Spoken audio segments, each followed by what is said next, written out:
effort, then it makes their job easier to write secure code. Automation, again, is the key in scalability. So looking at all those aspects, now let's just go into the 7 steps which will help you build the scalable process. So step 1 is, of course, you need to build a comprehensive threat library. I mean, there are certain libraries out there available from like MITRE KPEC or CWEs or WASP or OWASP. So there are certain libraries out there which you can reuse, but ultimately it is for you to develop a comprehensive threat library for your organization. I mean, it is very important to build a threat library. It is very important for an organization to understand the threat and the impact it can have to the organization to be able to build a very effective threat management program. So, of course, you need to build a threat library, and then you can build like associated metadata with it. Like you can have the attacker's profile, their skill set, their motivation. You can add attributes like technical and business impact. You can even hook into the real-time threat intelligence. You can hook into incident databases to gather real-time threat intelligence. So now it's not just about the threats, but also which threats are more important because they are being actively exploited by the bad guys out there in the wild.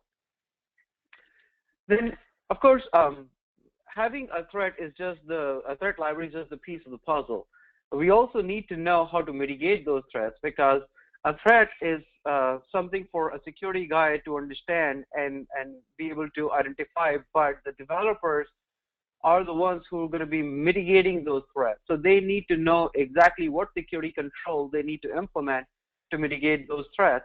I mean, we can do developer training as much as we want, but unless we give them consistent and concrete requirements, which are very focused to their day-to-day job, it is going to be very difficult to build a secure SDLC program. And also with the ever-changing threat landscape, new threats are identified, so developers may or may not know the exact security control they need to implement. So having a threat library and associating the relevant mitigating controls with every threat makes it very easy for you to not just identify the threats, but also how to mitigate it. And you don't have to kind of reinvent the wheel. I mean, there are coding standards out there, so you can look at OWASP Secure Coding Quick Reference Guide, OWASP Developers Guide, and there are certain security frameworks that you could use, like Microsoft Enterprise Library or Anti-Access Library. We've also seen a lot of Fortune 1000 companies have their own security API that they've built to be able to help developers to write secure code. So once we have a threat library and once we know how to mitigate it, now the step 3 is intelligence. Now, intelligence is very important. Basically, what we mean by intelligence is you take a scenario and you build a threat pattern for that particular scenario. So, for example, let's say you have a login. Now, whenever we talk about login, we automatically start thinking brute force password, reverse brute force password, denial of service using account lockout. We talk about SQL injection or cross-site scripting or cross-site request forgery. Anytime you think of a particular scenario, you know there are certain threats which are applied to that particular scenario. So building a threat pattern library of every such scenario makes it easier. So if you have, let's say, 500 applications and all 500 applications have a login component, all you have to do is you build that login component once, and then you can reuse it across 500 applications. So you're saving so much time and effort by reusing the work that you've done once.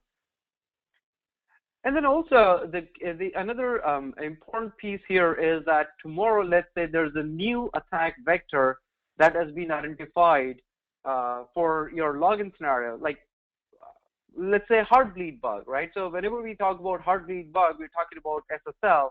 Now login always goes on SSL, and there are known attacks actually where username and passwords have been compromised by exploiting heartbleed bugs. So once you update your threat pattern for that particular scenario, all your other applications will automatically get updated because you updated the central threat pattern library. So it just makes it very easy for you to not only reuse the work, but also make sure that your intelligence is applied across all the threat models that you build, ultimately saving you hours and I should say hundreds and thousands of hours of effort depending on the number of applications you have. So like, for example, in this scenario, if you see, whenever we say login, we're talking about session fixation, brute force password, SQL injection, denial of service. So you can just keep on building these kind of threat patterns and reuse it across all the other applications. Now, step 4, of course, now we have the intelligence built in and we start building threat models. Now, step 4 is actionable output, and this is a key area because a threat model is mainly theoretical unless and until you get some actionable output from it. So it could be, it could be as simple as identifying your high-value targets and your data exposure, or as complex as generating abuse cases or identifying a negative impact to your compliance. You want to be able to take that threat model that you built and convert it into actionable output. Step 5 is automate, integrate, and collaborate. Now, you build a process. Any process has to integrate with within your existing workflow. And if you're buying tools to automate that process, then that tool should be able to integrate with your existing tool chain.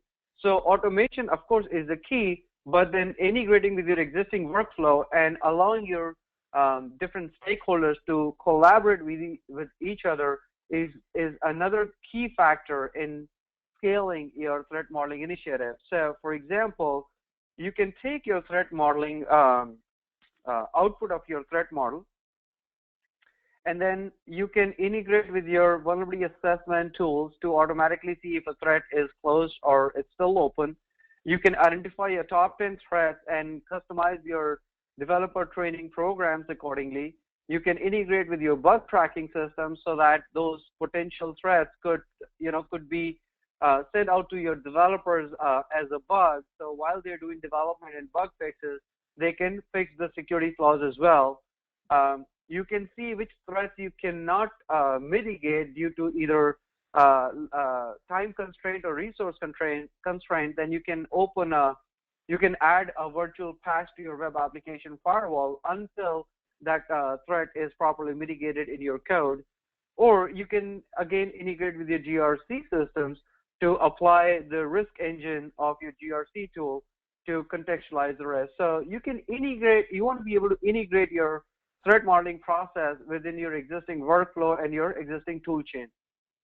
And then when you're looking at different stakeholders, so those stakeholders could be like your architects, developers, your security team, your executives, and they can use your threat model to perform different functions. So like architects could do architecture risk analysis, developers could implement your correct mitigation steps or security controls.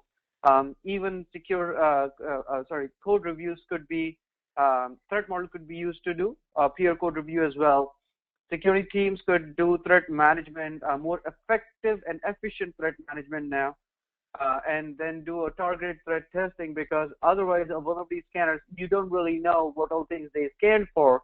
But with a threat model, you can do a more targeted testing because now you have an understanding of the architecture of the entire application and all the threats that are applicable and where they're applicable. So you can do a more targeted testing. And then your executives can look at the threat profile either of a particular application or the threat portfolio of your entire organization to do a more effective risk management. And then, of course, you want to be able to track your progress, and so dashboards and reporting are key. So you want to look at, like a threat management console, what's your threat portfolio across the entire applications. You could do threat, or I should say vulnerability management. You could prioritize your mitigation efforts and allocate your budget dollars smartly because you know which threats are more critical and which are less important. And then, of course, you can look at top 10 threats and the risk profile and the compliance portfolio. So threat model could be very beneficial across the organization from multiple aspects.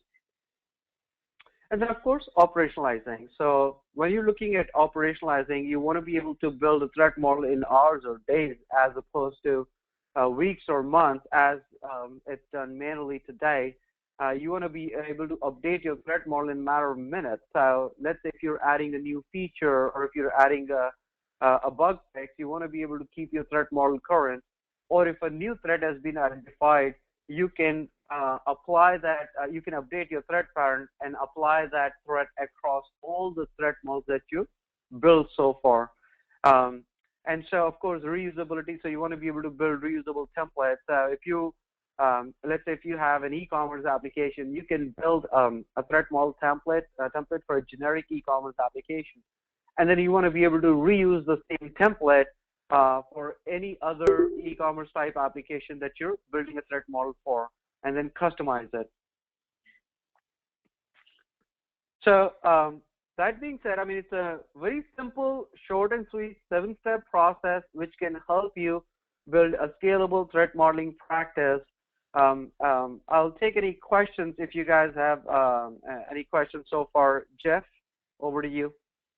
Yeah, let me unmute everybody here so that if you want to ask questions sort of live here, you're welcome to do so.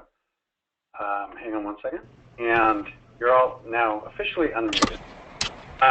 We do have a handful of questions that were asked via chat during your presentation, Anurag. So maybe I'll start with those. And then if anybody wants to chime in and ask questions following these 3 or 4 questions, then feel free to do so. So one attendee asked, can you elaborate a little more on how developers can benefit from threat modeling? So, so if you look at the step 1 and step 2, right? So when you identify, when you build your threat library, and you have, let's say, your internal secure coding standards. So you have a list of security requirements like your password policy, your encryption policy. Oops. You can define all those policies and map them to those threats. So whenever you're building a threat model and you've identified the threats, it'll give you the relevant security requirements which can be provided to a developer. So now they know exactly what they need to do in terms of, you know, here's my password policy. If I'm building a login module, here's my password policy, here's my encryption policy, here's how I need to implement my SSL. So this makes it very consistent and concrete throughout the organization, and developers know exactly what they need to do. You can even provide them with reference code snippets in different technology frameworks. So if you're using .NET, you can give them exactly how they can implement a password policy. So they can use it as a reference point, and at any point of time, you know, they can just either say, okay, this is what I need to do, this is how I need to do it, and the result would be a secure code. Good. Any follow-on questions? Any follow-on questions? I got to unmute everybody here again. I remuted you just because there was some feedback, so let me unmute you. So any follow-on questions to Anurag's reply to that question? If not, I'll go on and read the next question. Just, you can leave everybody unmuted now. Yeah, I know I did that, but there was feedback when you were speaking and it was hard to hear you. So that's why I remuted everybody. But I will leave them unmuted, that's fine. So sounds like there's no follow-on questions to that. Another question that came in, how can threat modeling be integrated into the SDLC in an agile environment? And maybe you could elaborate on that a little more. Sure. So basically what happens is, I mean, if you look at your secure SDLC program, of course, threat modeling fits into the design phase. That is when you want to build a threat model, look at it from an architecture point of view. And the reason is that you want to be able to identify the threat ahead and see if your architecture is secure enough, because otherwise it's very difficult to change the architecture later on once the application is developed. So that's one thing. Second thing is you can also generate security requirements in the design phase. So when a developer starts to write code, he knows he has a list of security requirements he needs to implement. Now, with the threat pattern library, what you can do is you can build a threat patterns for your use cases like login or shopping cart or funds transfer or a password, change password. So you can build reusable threat patterns. So what happens is now anytime in your agile environment, what happens is developers get together, they have a list of business requirements, they break it down by use cases. And that's how they assign it to themselves that, okay, I'm going to be working on this use case and I'm going to be working on that use case. So having a threat pattern for every use case, what it does is it allows you, as soon as a developer says, okay, I'm going to be working on funds transfer use case, that threat pattern will automatically generate the security requirements for them. So it saves a lot of time and effort in terms of building the threat model for that particular use case. But it also gives them the list of security requirements right away in like a matter of minutes. So it doesn't impact their development schedule, but at the same time, the threat model is kept current and they are provided with the security requirements to write secure code from ground up. Any follow-on questions to Anurag's answer on that one? No? Okay, this one's kind of a softball one, but someone asked, how much of the process can be automated with your threat modeling tool? So most of this process can be automated using a threat modeling tool because a threat modeler uses our own methodology. So basically, it has a built-in threat library. It is mapped to all the relevant security controls. It has a threat pattern library, so you can automatically generate threats for different use cases. And it provides the dashboards and integration with all the tools and frameworks. So all these steps can be automated using our tool as a part of the whole threat modeling initiative. And it allows different stakeholders to work collaboratively. It allows you to not only generate different reports and all that, but it also allows you to hook into incident databases to gather real-time threat intelligence and see which threats are a higher risk than the others. Okay. Any follow-up questions to that response? Does anyone in the audience have any questions they want to voice over audio instead of over chat?